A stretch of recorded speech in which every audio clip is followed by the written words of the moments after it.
वर्णिवेशरमणीय दर्शनम मंदः सरुचिराननाम्बुजं पूजितं सुरनरोत्तमैर्मुदा धर्मनन्दनमहं विचिन्तये।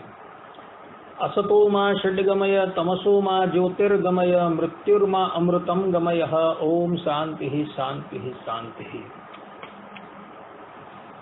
આજની જ્ઞાન સભાની અંદર પધારનારા બધા જ ભગવત ભક્તોને વેદાંતાચાર્ય પુરાણ ઇતિહાસાચાર્ય અમે ફિલોસોફી શાસ્ત્રી રાકેશભાઈના હિતપૂર્વક જય સ્વામિનારાયણ।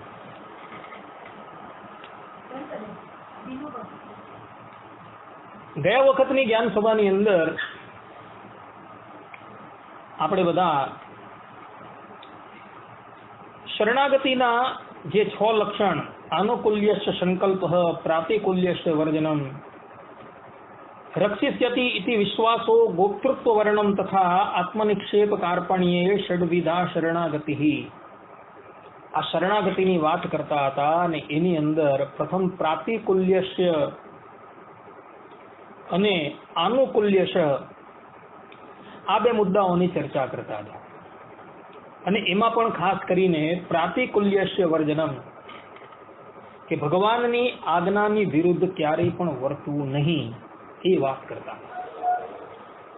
હવે આટલા દિવસથી આપણે જે પ્રાતિકૂલ્યસ્ય વર્જનમની જે વાત કરીએ છીએ, જે શરણાગતિનું બીજું લક્ષણ છે, તો ગઈકાલે એક હરિભક્તએ મને પ્રશ્ન કર્યો કે શાસ્ત્રી, તમે એમ કહો છો કે ભગવાનની આજ્ઞા પ્રમાણે જ હંમેશા વર્તવું, ભગવાનની આજ્ઞાથી વિરુદ્ધ ક્યારેય પણ વર્તવું નહીં, तो भगवान क्यारेक शास्त्र बहारनी आज्ञा करता होय तो ए पण आज्ञा पाड़वी? ए भगवत भक्तए मने जे प्रश्न करेलो एमनी जे शंका हती, तो आजे ए शंकानुं निवारण करी दीए अने आ प्रातिकूल्यस्य वर्जनम जे छे बीजुं लक्षण तेनी पण समाप्ति करीए। तो आ संबंधनी अंदर ए भक्तए मने जे प्रश्न करेलो तो ते संबंधनी अंदर इतिहासनी अंदर 2 दृष्टांतो जोवा मळे छे के ए दृष्टांतोनुं तमे अवलोकन करशो अने त्यारबाद भगवाने जे वचनामृत कह्या छे तेने तमे श्रवण करशो एटले तमे जाते ज नक्की करी शकशो के शास्त्र विरुद्धनी आज्ञा जो भगवान आपे तो ए आज्ञा पाळवी के न पाळवी ए निर्णय तमे जाते ज करी शकशो। बात एवी हती के श्रीमद भागवतना प्रथम स्कंधनी अंदर अने महाभारतना मौसल पर्वनी अंदर एक चरित्र आवे छे। चरित्र एवुं हतुं के अश्वत्थामा जे द्रोणाचार्यजीना दीकरा हता एणे 18मा दिवसे मध्यरात्रिए आवीने सूतेला पांडवोना 5 दीकरा उपरांत धृष्टद्युम्न, शिखंडी अने बाकीनी सेनाना जेटला पण योद्धा हता ए बधाने निद्रा अवस्थानी अंदर ज मौतने घाट उतारी दीधा। केटलाक अर्ध जाग्र अवस्थानी अंदर हता तो ए बधाने ज एणे मौतने घाट उतारी दीधा। प्रातः काळे जયારે पांडवोने खबर पड़ी तो पांडवो जाणी गया कि आ बधुं कृत्य जे छे ए द्रोणपुत्र अश्वत्थामानुं छे।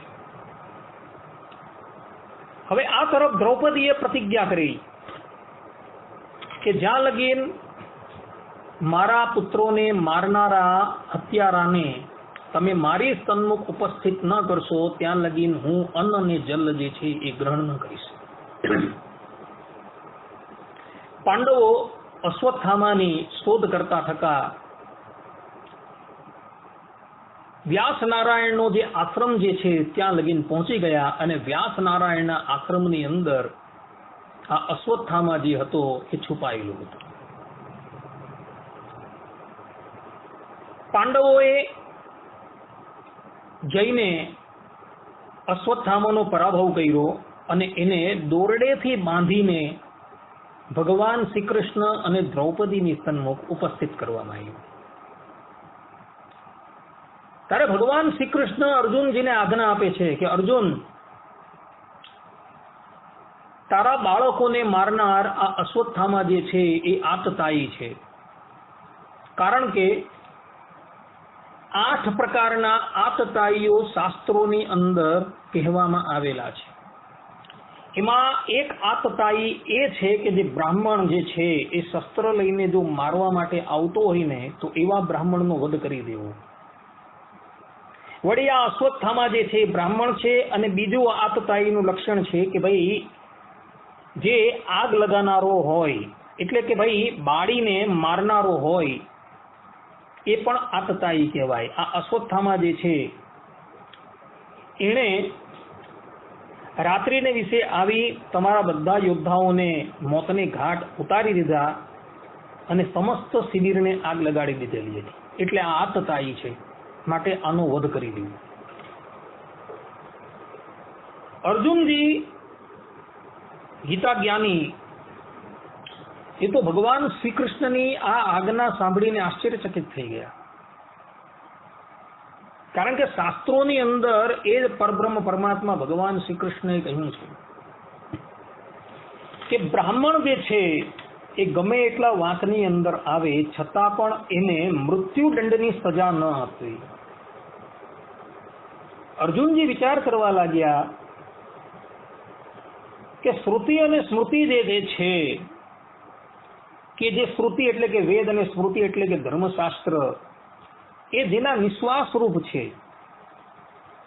અર્થાત કે એને નિર્માણ કરનારા પણ એ જ પરબ્રહ્મ પરમાત્મા શ્રી કૃષ્ણ છે. અને એ જ શ્રી કૃષ્ણ ભગવાન જે છે આજે બ્રહ્મ હત્યા તરફ મને પ્રેરી રહ્યા છે. અર્જુનજીએ ભગવાન શ્રી કૃષ્ણના પ્રશ્નની સામું અને આજ્ઞા સામું કોઈ પણ ઉત્તર આપેલો નથી. એમને જ ઉભા રહ્યા છે. ભગવાન શ્રી કૃષ્ણએ વારંવાર અર્જુનજીને પ્રોત્સાહિત કર્યો કે ભાઈ અશ્વત્થામા આતતાયી છે, એને મારી નાખો. પરંતુ અશ્વત્થામા આતતાયી હોવા છતાં એક બ્રાહ્મણ છે અને ગુરુપુત્ર હોવાથી અર્જુનજી એને મારવા તૈયાર નથી. તો અહીં તમે જોવામાં આવે, અર્થાત કે તમે અહીં જુઓ તો ભગવાન શ્રી કૃષ્ણએ જે આ આજ્ઞા આપેલી છે એ શાસ્ત્ર વિરુદ્ધ આજ્ઞા છે. પરંતુ અર્જુનજી જેવા મહાભારતનું યુદ્ધ જીતનારા અને ભગવાન શ્રી કૃષ્ણની આજ્ઞાને અક્ષરે અક્ષર પાળનારા આજે ભગવાન શ્રી કૃષ્ણની આજ્ઞાને પાળવા તૈયાર થતા નથી. એ એમને ઉભા રહ્યા છે. બીજો એક પ્રસંગ જોઈએ તો એક વખતની વાત છે. દાદા ખાચર એટલે કે ભગવાન સ્વામિનારાયણના આશ્રિત એવા દાદા ખાચર ના ઘરની અંદર એક વૃદ્ધા જે છે એ સેવા કરતી હતી, અર્થાત કે કામ કરતી હતી. હવે આ વૃદ્ધા જે છે એની નજર દાદા ખાચરના ધનની ઉપર હતી. એક દિવસ શું થયું કે લાગ મહિલો ને, એટલે આ જે વૃદ્ધા જે હતી ને તેણે દાદા ખાચરના કેટલાક રૂપિયાની તફડચી કરી દીધી, અર્થાત કે ચોરી કરી દીધી. સર્વંતર્યામી ભગવાન તો બધું જાણતા હતા, છતાં પણ બધા જ વ્યક્તિઓની જ્યારે ઝડપી લેવામાં આવી, તલાશી લેવામાં આવી, ત્યારે આ વૃદ્ધાની પાસેથી પૈસા નીકળ્યા. એટલે ભગવાન સ્વામિનારાયણે દાદા ખાચરને આજ્ઞા કરી કે દાદા ખાચર, આનું મસ્તક જે છે એ ધડથી અલગ કરી દો. દાદા ખાચર એટલે ભગવાન સ્વામિનારાયણની આજ્ઞા પ્રમાણે અક્ષરે અક્ષર વર્તનારા હતા. એણે એના જીવનની અંદર ક્યારેય પણ ભગવાનની આજ્ઞાનો લોપ નહીં કરેલો. ભગવાન સ્વામિનારાયણે આજ્ઞા કરી છે કે આ દોષીનું મસ્તક જે છે એ તમે કાપી નાખો, પરંતુ દાદા ખાચર એનું મસ્તક કાપવા તૈયાર નથી. ભગવાન શ્રી હરિએ કહ્યું કે દાદા ખાચર મારી આજ્ઞાનું પાલન કેમ નથી કરતા? એટલે દાદા ખાચરે કહ્યું કે પ્રભુ, આ વૃદ્ધા જે છે એક તો સ્ત્રી છે, અને શાસ્ત્રોની અંદર તમે જ કહો છો કે સ્ત્રી જે છે એ અવધ્યા છે, ગમે એટલા વાંકની અંદર સ્ત્રી આવે છતાં પણ એ સ્ત્રી જે છે એ અવધ્યા છે. ત્યારે ભગવાન સ્વામિનારાયણ કહે કે ભાઈ તાળકા જે છે તે અને પૂતના એને પણ અમે મારેલી હતી ને, એ પણ સ્ત્રી હતી. ત્યારે દાદા ખાચર કહે કે પ્રભુ તમારી વાત જુદી છે, તમને શ્રુતિ અને સ્મૃતિઓની કોઈ આમન્યતા નથી હોતી. શ્રુતિ અને સ્મૃતિ જે છે એ તમારી પછાડી ચાલે છે, તમે એનાથી પર છો, પરંતુ અમે તો જે છે એ શ્રુતિ અને સ્મૃતિને આધીન છીએ. પ્રભુ તમે કોઈ પાપ કરો તો તમે એ પાપનું ફલ ઉદાય થાય એ પહેલા જ એને દબાવી દેવ છો, એવો તમારો અપહત પાપમાં ગુણ છે. તેજી યથાન દોષાય વહને સર્વ ભુજો યથા, કે તેજસ્વી પુરુષ જે છે એને પાપ અને પુણ્ય કઈ લાગતું નથી. તમે પરમાત્મા છો, માટે તમને એ પાપ જે છે એ ક્યારેય પણ લાગતું નથી. પરંતુ અમે જે છીએ મનુષ્ય છીએ. આ ડોસી જે છે એક તો સ્ત્રી છે અને પાછી તમારી આશ્રિત છે. ભલે એની વૃત્તિ મારા ધનની ઉપર હતી, પરંતુ અંતે તો એ તમારી આશ્રિત જ છે ને. એટલે મારી ઈચ્છા એને વધ કરવામાં સહેજ પણ નથી. દાદા ખાચરનો આ ઉત્તર સાંભળી ભગવાન સ્વામિનારાયણ બહુ પ્રસન્ન થઈ ગયા. પેલી બાજુ અર્જુનજી ભગવાન શ્રી કૃષ્ણની આજ્ઞા હોવા છતાં અશ્વત્થામાને મારવા તૈયાર થતા નથી.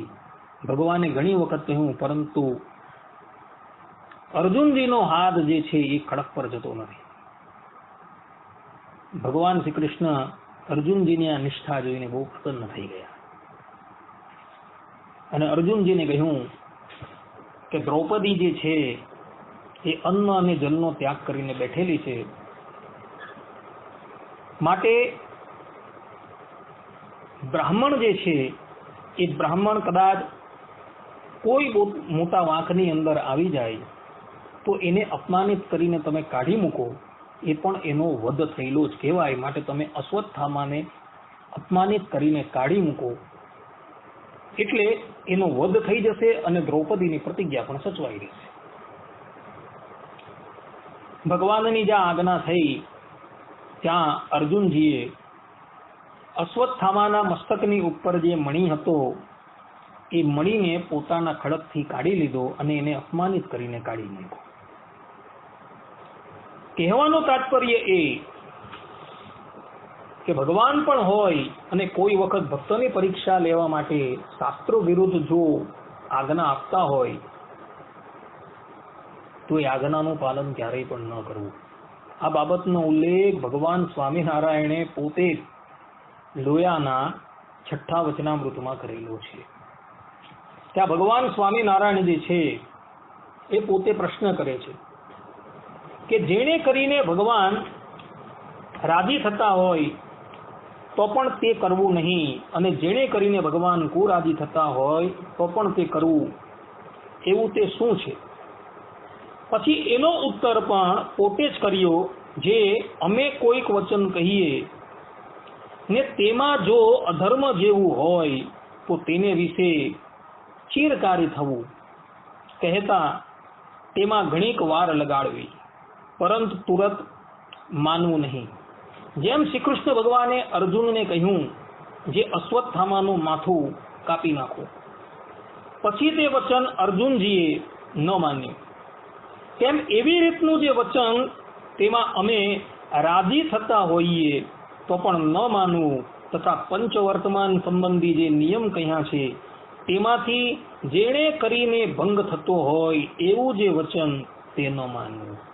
અને એ બે વચન ન માનીએ ને ભગવાન કચવાતા હોય તો સારી પેઠે કચવાવવા પણ તેમાં રાજી ન કરવા. ભગવાન સ્વામિનારાયણે અહીં અશ્વત્થામાનું દ્રષ્ટાંત લીધેલું જુઓ. ને ભગવાન સ્પષ્ટ રૂપે કહે છે કે કોઈ વખત ભગવાન એટલે કે હું સ્વયં જ જો શાસ્ત્રો વિરુદ્ધ આજ્ઞા તો તમને કરતો હું, તો એ શાસ્ત્રો વિરુદ્ધ આજ્ઞા પણ તમારે ન માનવી. તે વખતે ભલે અમે દુઃખી થતા હોઈએ તો ભગવાન ભલે દુઃખી થાય પરંતુ શાસ્ત્ર વિરુદ્ધ આજ્ઞા ક્યારેય પણ ન પાળવી, આવું ભગવાન પોતે કહી રહ્યા છે. કહેવાનું તાત્પર્ય એ કે ભગવાન કોઈ વખત પોતાના ભક્તની પરીક્ષા કરવા માટે પણ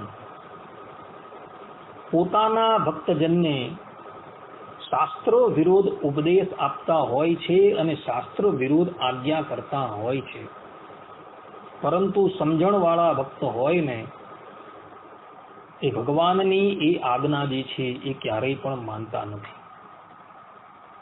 બુદ્ધ અવતાર જે પરબ્રહ્મ પરમાત્મા ભગવાનનો જ એક અવતાર છે, પરંતુ બુદ્ધ અવતારની અંદર તમે જુઓ ભગવાનનું શું કાર્ય છે કે ભગવાને અસુરોને મોહિત કરવા માટે એવો ઉપદેશ આપેલો કે ભાઈ વેદ જે છે એ પ્રમાણ કરવા યોગ્ય નથી, કારણ કે એનો રચયિતા જ કોઈ નથી, માટે વેદને ક્યારેય પણ માનવા નહીં. હવે પરબ્રહ્મ પરમાત્મા જે છે જેના નિશ્વાસ રૂપ જે છે આ વેદ છે, એ જ ભગવાન એમ કહે છે કે વેદ જે છે એ અસત્ય છે. પરંતુ ભગવાને આ જે બુદ્ધ અવતાર ધારણ કરેલો હતો તેનું પ્રયોજન તમે જુઓ તો આસુરી તત્વો જે છે એની અતિશય વૃદ્ધિ થઈ ગઈ હતી. એક બાજુ એ લોકો ધર્મનું આચરણ કરતા હતા અને ધર્મનું આચરણ કરીને પોતે બલવત્તા થતા હતા, અને બીજી બાજુ એ લોકો બ્રાહ્મણોને અને ભગવાનના ભક્તોને સંતોને એ બધાને બહુ દુઃખ આપતા હતા. તો એ લોકોને પરિપૂર્ણ રૂપે ધર્મની અંદરથી પાળવાના હતા, અને ધર્મમાંથી જો એને પાળવામાં આવે તો એ લોકોનું બળ જે છે એ સમાપ્ત થઈ જાય. હવે મનુષ્યનું બળ કેવી રીતના વધે? તો એ ધર્મનું આચરણ કરતો હોય તો એ વ્યક્તિનું બળ જે છે એ વૃદ્ધિ પામે, અને ધર્મની અંદર પ્રધાન જે છે એ યજ્ઞ યાગાદિકને બધું છે. તો એ સમયની અંદર આ અસુર લોકો જે છે એ અણિશુદ્ધ ધર્મનું આચરણ કરતા હતા, અને તેને લઈને એ લોકો અતિશય બલવાન થઈ ગયા હતા, અને એને લઈ એ લોકો દેવતાઓ જે છે તેને, સાધુ પુરુષો છે તેને, એ બધાને બહુ હેરાન કરતા હતા. તો એ લોકોને મોહિત કરવા માટે ભગવાન શ્રીમદ નારાયણે બુદ્ધ અવતાર લીધેલો હતો, અને બુદ્ધ અવતાર લઈને એ ભગવાન જે છે અસુરોની પાસે જાય છે અને એને કહે છે કે ભાઈ જગતની અંદર શૂન્ય તત્વ સિવાય બીજું કઈ છે જ નહીં. આ જગત જે છે શૂન્યમાંથી પ્રગટ થયું છે ને પાછું શૂન્યની અંદર જ લીન થઈ જવાનું છે. કેવલ ને કેવલ જે જ્ઞાન જે છે આલય વિજ્ઞાનની ધારા જેવી રીતના નદીનું પાણી જે પ્રમાણે વહેતું હોય છે તે જ પ્રમાણે જે જ્ઞાન જે છે એ વહેતું છે, સ્થિર આત્મા કોઈ છે જ નહીં. ને એ જ્ઞાન જે છે એ જ્યારે સમાપ્ત થઈ જાય, તારું મારું ઇત્યાદિ બધું જ સમાપ્ત થઈ જાય અને શૂન્યના જેવી સ્થિતિ થઈ જાય ને ત્યારે એ જીવાત્માનું કલ્યાણ થાય. આવો વેદ વિરુદ્ધ એમને ઉપદેશ આપ્યો. અને ત્યાં બુદ્ધ ભગવાન કહે પણ છે કે વેદોની અંદર જે યજ્ઞાદિક જે કરવાનું જે છે એ યજ્ઞાદિક જે કરવાનું કહ્યું છે એ બધું ગલત છે ભાઈઓ. યજ્ઞ કરવાથી કોઈનું કલ્યાણ થતું નથી. આ પ્રમાણે વિપરીત ઉપદેશ આપવાથી પેલા આસુરી તત્વો હતા ને એ ભગવાનની મોહાત્મક વાણીની અંદર ફસાઈ ગયા, અને એને લઈને એ લોકો બધા જ પોતાના ધર્મ કર્મથી બહિષ્કૃત થઈ ગયા. અર્થાત કે એ લોકોએ પોતાના ધર્મ કર્મને તિલાંજલિ આપી દીધી, અને એને લઈને એ લોકોનું બલ જે છે થોડા સમયની અંદર ક્ષીણ થઈ ગયું, અને દેવતાઓએ આવીને એ લોકોને સમાપ્ત કરી દીધા. પરંતુ બુદ્ધ ભગવાને આપેલો જે આ ઉપદેશ જે છે એને આજે પણ કોઈ સનાતન ધર્મના અનુયાયીઓ કે કોઈ સંપ્રદાય વાળા સ્વીકાર કરતા નથી. ભારત વર્ષની અંદર તમે જાઓ, કોઈ પણ મંદિરમાં જાઓ, બુદ્ધ ભગવાનને સાક્ષાત ભગવાનનો અવતાર કહેવામાં આવે છે, પરંતુ બુદ્ધ ભગવાનની કોઈ પણ પ્રતિમા કશે પધરાવવામાં આવતી નથી, કે નથી બુદ્ધ જયંતિ મનાવવામાં આવતી. શા માટે? કારણ કે ભગવાને શાસ્ત્ર વિરુદ્ધ ઉપદેશ આપેલો. હવે આ શાસ્ત્ર વિરુદ્ધ જે ઉપદેશ આપેલો છે એને આજે પણ કોઈ સનાતન ધર્મના અનુયાયીઓ જે છે એ માનવા તૈયાર નથી. કેમ? કારણ કે વેદ નિંદકો નાસ્તિક, જે વેદની નિંદા કરે એ નાસ્તિક કહેવાય છે. અને ભગવાને એ બુદ્ધા અવતારની અંદર વેદની નિંદા કરી છે, એટલે ભગવાનનો આ બુદ્ધા અવતાર છે તેને બધા સનાતન ધર્મીઓ એવું કહે છે કે ભાઈ આ નાસ્તિકતાનો પ્રચાર કરવા માટે આ બુદ્ધા અવતાર થયો હતો, એટલે અમે એને નહીં માનીએ. તો આજે પણ જુઓ, બુદ્ધનું સાહિત્ય જે છે એ વિપુલ પ્રમાણની અંદર જોવા મળે છે, પરંતુ આજે પણ સનાતન ધર્મના કોઈ પણ અનુયાયીઓ જે છે એ બુદ્ધના સાહિત્યને સ્વીકાર કરવા તૈયાર નથી. બુદ્ધના સાહિત્યની અંદર ધમ્મપટ નામનો ગ્રંથ છે એક. આજે પણ એ ગ્રંથના પ્રમાણ કોઈ પણ માનવા તૈયાર નથી. ભક્તો, કહેવાનું તાત્પર્ય એ છે કે ભગવાન પણ જો વેદ વિરોધ આજ્ઞા આપતા હોય તો એ આજ્ઞા જે છે એ ક્યારેય પણ સ્વીકારવી નહીં. ભલે તે જગ્યાએ ભગવદ આજ્ઞાનો લોપ થઈ જતો હોય. આનુકૂલ્ય છે સંકલ્પ જે છે શરણાગતિના 5 લક્ષણ, એની અંદર પ્રથમ લક્ષણનો લોપ થાય તો ભલે લઈ થતો, ચિંતા નહીં કરવી. એ લોપ થવાથી ભગવાન તમારા પર રાજી જ થવાના છે, કુરાજી થવાના જ નથી. માટે આ વાત ખાસ ધ્યાન રાખજો કે વેદ વિરુદ્ધ જો કદાચ ભગવાન પણ બોલે તો એ ભગવાનનું પણ આપણે માનવાનું નથી. આપણે વેદની અંદર એટલી બધી શ્રદ્ધા રાખીએ છીએ, પરંતુ ભગવાન જ્યારે વેદને પ્રમાણ કરીને જે પણ કંઈક તમને આજ્ઞા આપતા હોય એ આજ્ઞા અવશ્ય તમારે માનવાની છે. આમ શરણાગતિના જે 6 લક્ષણો જે છે એ 6 લક્ષણની અંદર પ્રથમ લક્ષણની આપણે વાત કરી, આનુકૂલ્ય સંકલ્પ, અને દ્વિતીય લક્ષણ જે છે પ્રાતિકૂલ્યસ્ય વર્જનમ. એ પ્રાતિકૂલ્યસ્ય વર્જનમનો મુદ્દો અહીં અત્યારે પૂર્ણ થાય છે.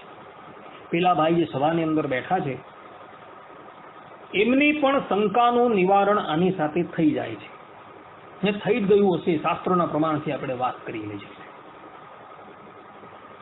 માટે હવે પછીના પ્રવચનની અંદર આપણે શરણાગતિનો જે તૃતીય મુદ્દો કે પ્રાર્થનાની અપેક્ષા, એના પર આપણે ચર્ચા કરશું. ત્યાં લગીન બધા જ ભગવત ભક્તોને હેતપૂર્વક જય સ્વામિનારાયણ. સર્વે સંતુ નિરામયઃ, સર્વે સુખીનો ભવંતુ, સર્વે ભદ્રાણી પશ્યંતુ, માં કશ્ચિત દુઃખ ભાગ ભવેત. અસ્તુ. જય સ્વામિનારાયણ.